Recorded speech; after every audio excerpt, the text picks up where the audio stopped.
Hello. Welcome to the When I Have Spare Time podcast. My name is Frank, and I'll be sitting here talking to you for a few minutes as usual. I'm wearing clothes, wearing a shirt and tie because I think I'm in Chainsaw Man. But anyway, excuse me. Anyway, um, I'm still on my serving my YouTube strikes. So obviously, this video is being uploaded on my other channel, and then you're hearing this. That's why that's why when I post this, it'll be like five or six videos, like really back to back to back. But anyway, I'm gonna continue on my rant when I was talking about um, the mayor who's running on the two issues of homelessness and abortion. You remember that podcast? It was either the last podcast or the podcast before that. And remember I was saying, yeah, it's Rick Caruso. You remember I was saying, do your own research? Well, I already know that no one did their own research. So I just wanted to give the real numbers because I was just, ranting. But like the real numbers are in California. Now, once again, there's several different numbers because when you look up how many homeless people are in California, I've seen a lot of different numbers, you know, and so do we really know how many people? But you remember I was saying millions. It's not millions, obviously. I was just trying to prove a point where it's not gonna work. But supposedly, let's just say there's 200,000 homeless people in California because I've seen different numbers. And I don't know how they know these numbers in the first place. Like, do they walk the streets and count them? Because I don't see how that's because not every homeless person is living on the sidewalk. And then, like, do you put a arm bracelet on them to know that you counted them already? So I don't know. And then, like, you got to think about Mexican families that have 30 people in one house. I mean, I know they're technically in a house, but come on. If you got 30 people in a house, that's homeless. It's just as bad. I mean, those are some pretty fucked up conditions, okay? In California, I mean, and in Los Angeles, it's estimated there's, once again, I've seen so many different numbers. So I'm going to say 70,000 because I'm taking the average. So there's 70,000 homeless people in Los Angeles. Okay? And that's going through a bunch of different um, census that have been taken. Now, once again, I'm gonna say do your own research. Okay, anyway. Now, Rick Caruso, his plan is to build 30,000 beds. Okay, there's 70,000 homeless people in Los Angeles. His job, or he is running on, he's gonna build 30,000 beds. Okay, and he's gonna hire 500 caseworkers to put these 30,000 people back into society. I don't think that's going to work. So you have 70,000 homeless people. You're going to put half of them in a basically like a transition center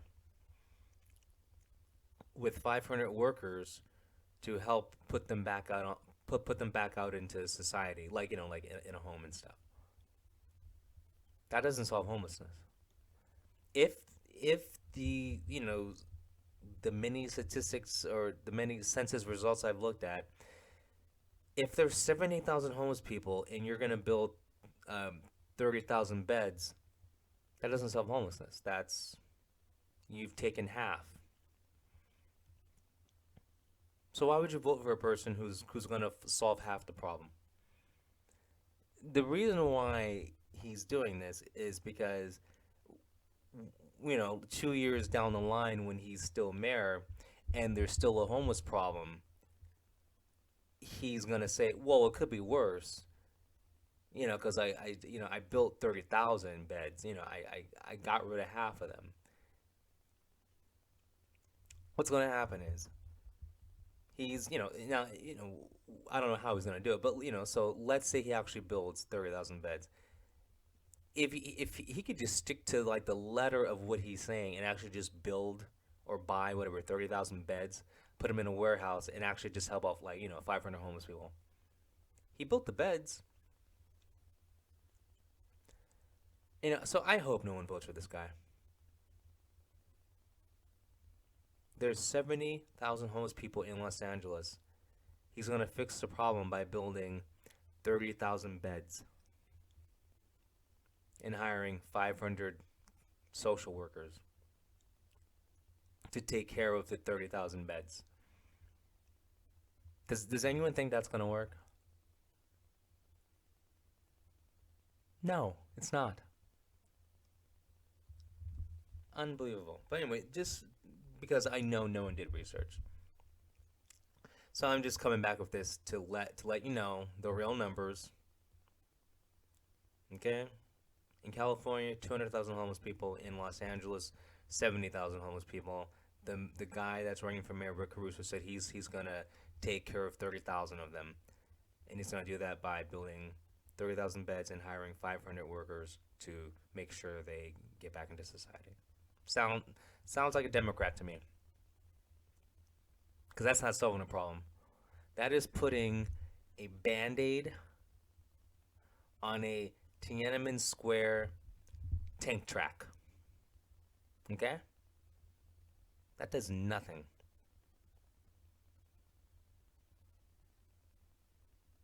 You know? That is like falling from the Empire State Building and landing on a mattress. That doesn't solve the problem. Anyway, and then the other thing he's running on, just to clarify, his exact words are, "Abortion is health care. Every woman deserves health care." If you vote for him because he said that, you're an idiot. That that is nothing to run on if you're the mayor. Abortion is health care. Every woman deserves health care. So that's the that's that's not an issue. We live in California. It's a blue state. You can get an abortion up to 12 months in California, okay? Abortion is not Abortion will always be legal, people. It might be illegal in one or two states, but the next state over it's not. So I'm saying like a woman always has access to kill her baby. There is always access. So stop acting like your rights are taken away. There's 50 states in America. Okay? And I think only like just like a small amount, like five like completely outlawed abortion. That's like five out of the 50. The reason why abortion will always be legal is because there's certain um whatever experimental drugs. There's certain drugs in the medical industry that only work and can only be created if you have fetal cells. So we need abortions to continue a lot of medical research. Okay, and once like a lot of God, like they're trying to like make people who are paralyzed, like make them not paralyzed. Well, you need fetal cells for that. Like there's like crazy experimental medical procedures that they can do, but you need fetal cells. And once these, once see, I'm gonna do it again. Do your own research. Because I'm not a doctor. Remember, I only played one on a soap opera for 3 episodes. Okay? So, and then, well, four technically because someone had a flashback. But anyway, that's neither here nor there. The details were in the pudding, right? Anyway, um, so there's a lot of money to be made if these medical procedures can be, made available to the masses. So, the medical industry um, never puts the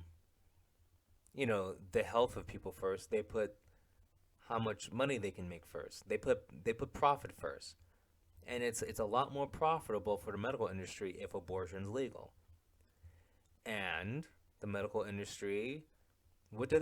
They donate to politicians. So abortion's never going away. So I don't know why people are fighting over this abortion issue when you have no. I don't care if you're pro-life or pro-choice. What you think doesn't matter. You can protest. The whole country could protest for. It doesn't matter, pro-choice or pro-life. The whole country could protest. Nothing would change because the medical industry makes money off of this. They need fetal cells for certain research, nerve damage, regenerative um, aspects of medicine. Because fetal cells are different than whatever adult cells. Because just fetal cells are a lot more regenerative. So if they could use adult DNA, whatever, for this, they would, but they can't. So it is what it is.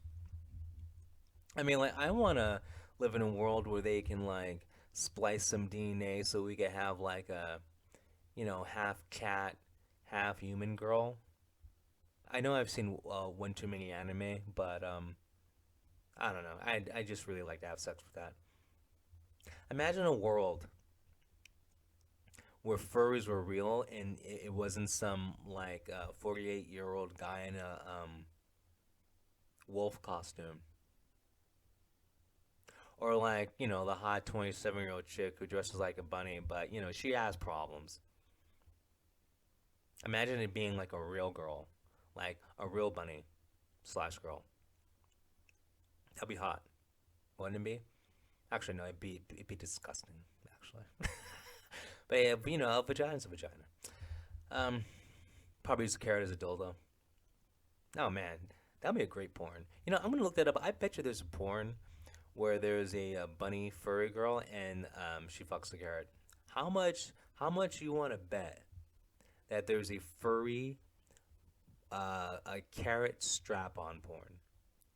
I will. How much you want to bet in the comments? Let's make a bet.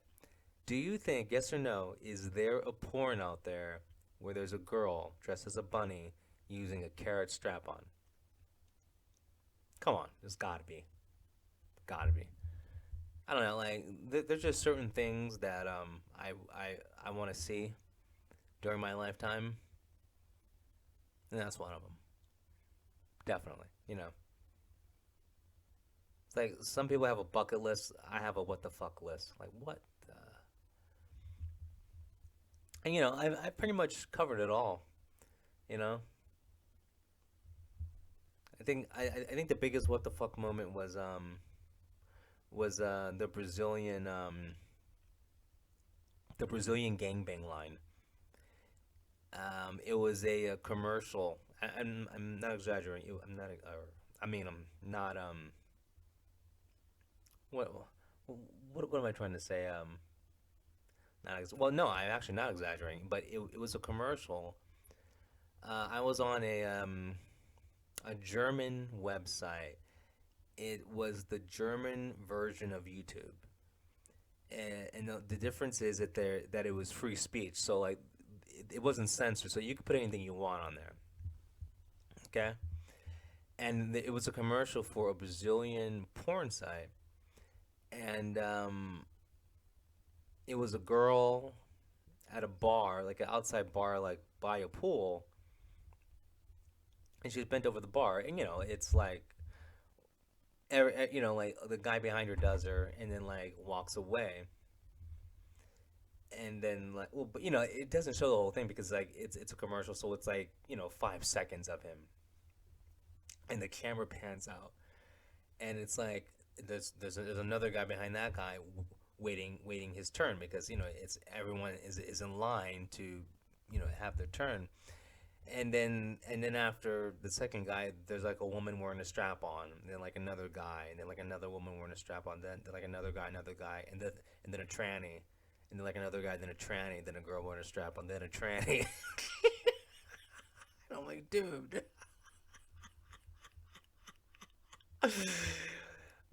Best 30-second commercial I've ever seen in my life. Best 30, and like it had the Brazilian, like the music. It had like salsa music. It sounded like salsa music actually. Um, like by the time they like in line, like around like the 15th through 20th, people like they're like dancing. They're because they know it's gonna take a while, so they don't have to get ready. Just yet, so they're kind of dancing. There was like like behind the bar, there's like a bartender smiling, just like having a good time making drinks. You know, one of the best commercials I've ever seen. But anyway, um, highlight of my life right there. How sad is that? Thinking about all the achievements I've had in my life. For some reason I'm gonna count seeing that commercial as an achievement. Some people, the highlight of their life is meeting their wife or husband, or having a kid, getting a promotion, buying their first house. Mine is seeing a Brazilian porn site commercial where a girl had a line of 30 people behind her waiting to do her at a pool with an outside bar. You know, I don't know if that puts me in a special category of people. Like does that make me non-binary? I mean, because I obviously have a mental disorder, so I might as well go all out. No, anyway. Um, yeah, but like I think out of every commercial I've seen, and I've seen a lot of commercials because I used to watch TV. I used to watch TV. I think the second best commercial I've ever seen, and I know, but the second best commercial I've ever seen is actually a Korean rice cooker, rice steamer thing. Whatever, rice pressure pot, whatever. The one thing about Asians, they just can't cook rice. They gotta put in a special pot. Anyway, the commercial was just this guy. He's married, but it's like this Korean like K-pop couple. Like they're like the good looking Korean. See, the one thing about Korea, they only put the good looking ones on TV. They got some ugly Koreans, but anyway, great looking guy, great looking girl. The girl's at work. The guy's cooking. I'm sorry. The guy puts the rice inside the cooker, hits the timer. It's ready when the girl comes home, and like the rice is white, puffy, and fresh, and there's smoke coming from it. And she's shocked that he could do it right. And so she eats or she plops a bunch of the rice on a plate, takes a bite, and there's a bunch of rice on her face. He wipes the rice off her face, and they smile. And for some reason, that's the second best commercial I've ever seen in my life. Go figure. I know I'm very extreme, but anyway, I've said enough. You guys have a good one. I'll talk to you later. Peace.